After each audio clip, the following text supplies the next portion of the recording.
अगर आपने company register कर ली है तो आपको ध्यान रखना है कि उसकी जो भी कंप्लायंसेस है आपको उसको टाइम टाइम पूरा करना है। अगर आप एक भी कंप्लायंस को मिस करते हैं तो आपको नोटिस या पेनल्टीज लग सकती है या एडिशनल फीस लग सकती है। सबसे पहले आपकी कंपनी इनकॉर्पोरेट हो गई, आपको विद इन 30 डेज एक बोर्ड मीटिंग करनी है। बोर्ड मीटिंग के अंदर आपको ऑडिटर की अपॉइंटमेंट करनी है।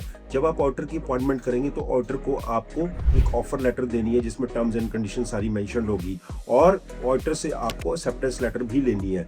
अब ऑफर और एक्सेप्टेंस लेटर के साथ आपको ADT 1 फॉर्म होता है जो बोर्ड मीटिंग आपने की है उसके विद इन 15 डेज आपको ADT 1 फॉर्म भरना है। अगर आप इसमें डिले करते हैं there could be a chances that additional fee may be levied on the same. उसके बाद आपको करंट अकाउंट खोलना है अपनी कंपनी का।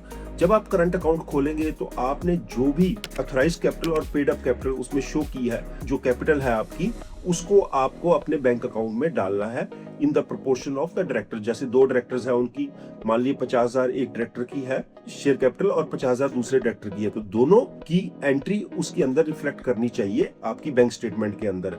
अब वो बैंक अकाउंट खुलने के बाद और वो शेयर कैपिटल रिफ्लेक्ट होने के बाद आपको एक फॉर्म भरना है INC 22A।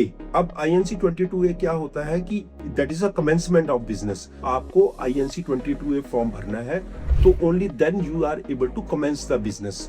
अब इसके अलावा एक और इंपॉर्टेंट फॉर्म होता है INC 20, जिसमें कि अगर आपने जब कंपनी को इनकॉर्पोरेट किया उस टाइम उसका रजिस्टर्ड ऑफिस मेंशन नहीं किया या यू आर नॉट क्लियर कि आप इसका रजिस्टर्ड ऑफिस कहां रखेंगे, तो आपको INC 20 फॉर्म भर के आपको within 30 days of the date of incorporation आपको रजिस्ट्रार को इंटीमेट करना है। This will be the registered office of the business.